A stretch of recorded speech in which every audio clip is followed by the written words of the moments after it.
छात्रों, आज हम गोस्वामी तुलसीदास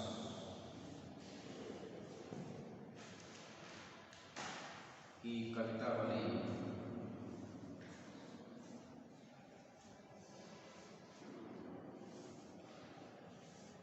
के प्रस्तुत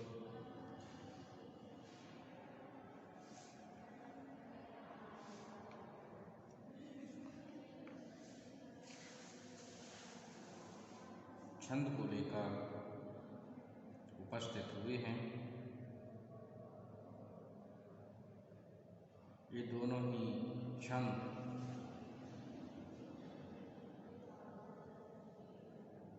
मालिनी सवैया में लिखे गए हैं।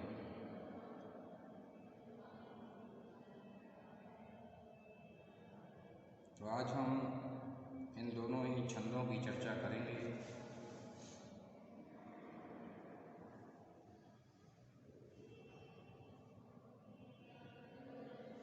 भगवान श्री राम, माता सीता और उनके अनुज भ्राता लक्ष्मण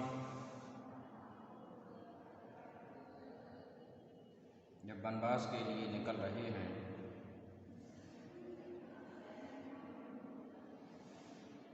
तो रास्ते में जो लोग उनको देख रहे हैं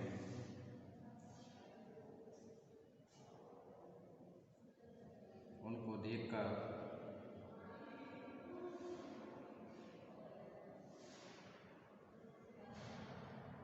उनके रूप की प्रशंसा करते हैं और साथ ही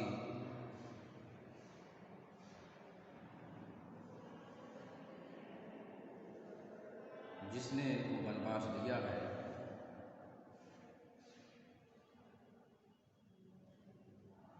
ऐसी रानी कैकेयी के लिए पाषाण हृदय तक कह देते हैं।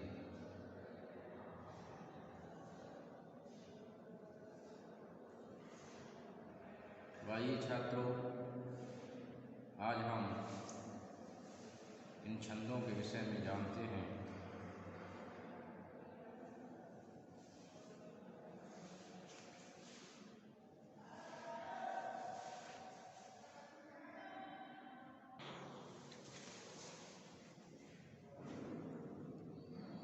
सांबोरे गोरे सलोने शोभाए, मनोहरता जित मैंने लियो है। सांबोरे गोरे सलोने शोभाए, मनोहरता जित मैंने लियो है। और बान कमान निसंग कसे, सिर सोहे जटा मुनि बेश कियो है।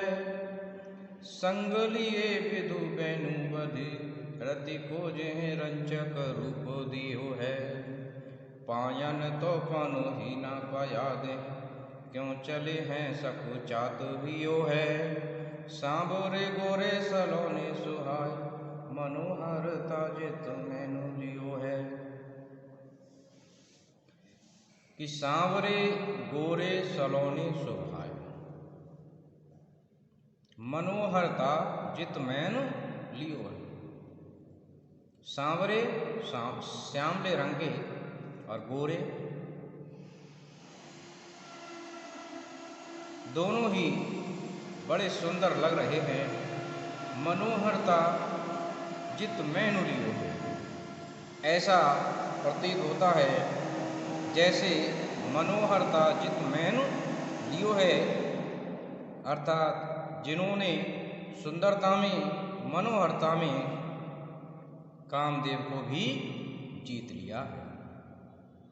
बान कमान निसंग कसे, सिर सोहे जटा मुनि बेश कियो है।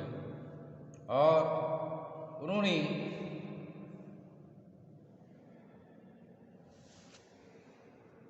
धनुष बाण लेकर, निसंग कहते हैं तरकस को कस लिया है। और सिर सोहे जटा मुनि बेश कियो है, और उनके सिर पर जटाएं विद्यमान है और मुनि बेश कियो है, जैसे मुनिजन वेश धारण करते हैं, वैसे ही पीले रंग का वस्त्र वे धारण किए हैं। कि संग लिए विधु बैनु बनी बैनी बधु रति को जह रंचक रूप दियो है। और संग लिए विधु बैनी बधु, और उनके साथ में विधु कहते हैं चंद्रमा के लिए, चंद्रमा से भी अधिक सुंदर बधु अर्थात माता सीता हैं। रति को जह रंचक रूप दियो होए, जिन्होंने अपनी सुंदरता से रति को जह रंचक रूप दियो है, अर्थात उनकी सुंदरता के समक्ष कामदेव की पत्नी रति का भी रूप धूमिल दिखाई देता है। कि पायन तो पन ही न पयाद हैं, क्यों चले हैं सकुचात हियो है। और उनके पैरों में पनही भी नहीं है, वे बिना पनही के ही चल रहे हैं। सकुचात ही हो, और चलते हुए उनका हृदय सकुचा रहा है, संकुचित हो रहा है। तो इस प्रकार भगवान राम, लक्ष्मण और सीता जी अयोध्या नगरी को छोड़कर वनवास के लिए निकले हैं, और जो लोग देख रहे हैं उनके विषय में इस प्रकार के विचार व्यक्त कर रहे हैं। अगला छंद देखते हैं। कि रानी में जानी आयानी महा, रानी में जानी आयानी महा, पवि पाहन तू पाहन ते कठोर हियो है। रानी में जानी आयानी महा, पवि पाहन हुते कठोर हियो है। और राजहु काज अकाज न जान्यो, राजहु काज अकाज न जान्यो, कयो तिन को तिह कान कियो है। ऐसी मनोहर मूरत ये बिछोरे, कैसे प्रीतम लोक जियो है। आँखिन में सकी राख जोग, इन के बनवास दियो है। देखने वाले राहुल जी कहते हैं कि रानी में जानी आयानी महा, कि उनकी दृष्टि में जिस रानी ने ऐसे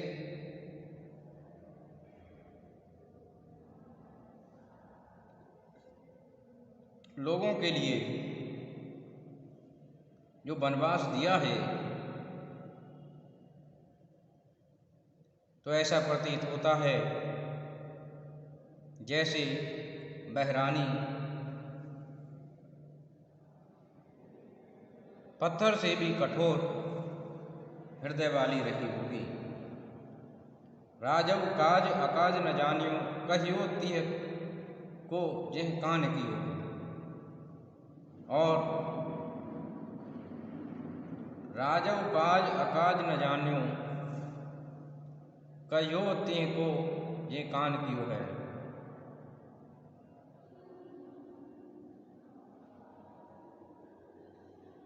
अर्थात राजकाज का संचालन किस प्रकार से करना चाहिए यह राजा ने भी नहीं सोचा, और स्त्री की बात को सुनकर ऐसा कार्य किया है।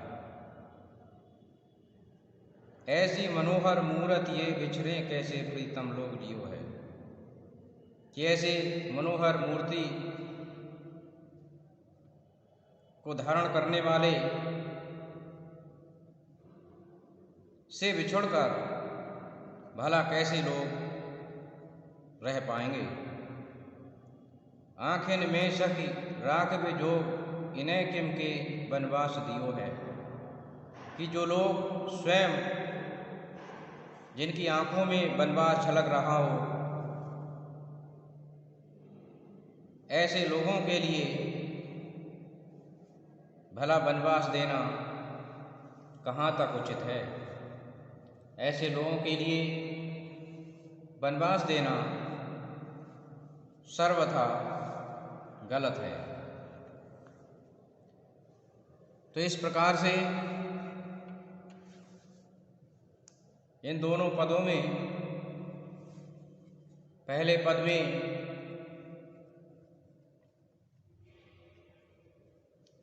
भगवान श्री राम, लक्ष्मण और माता सीता के सौंदर्य का वर्णन किया गया है।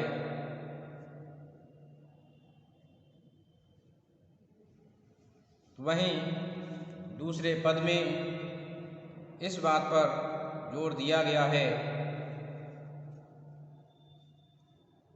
कि रानी ने ऐसे सुंदर और कोमल लोगों के लिए जो वनवास दिया है, यह जरूर रानी अज्ञानी रही होगी और उसका हृदय पत्थर से भी अधिक कठोर होगा। और राजा ने भी इन तीनों के विषय में तनिक भी चिंता न करते हुए अपनी स्त्री की बात को माना और उसकी बातों में आकर इन तीनों को वनवास दिया, जिस कारण से इनको कष्ट उठाने पड़ रहे हैं। तो इन पदों में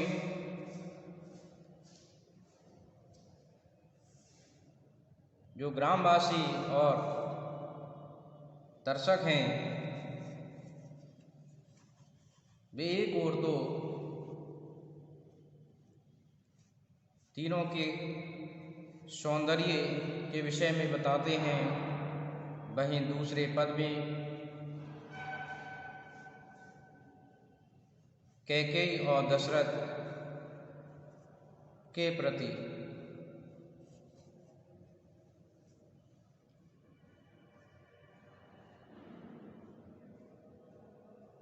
अपना विचार व्यक्त करते हैं कि उन्होंने यह जो कार्य किया है ये उचित नहीं किया है।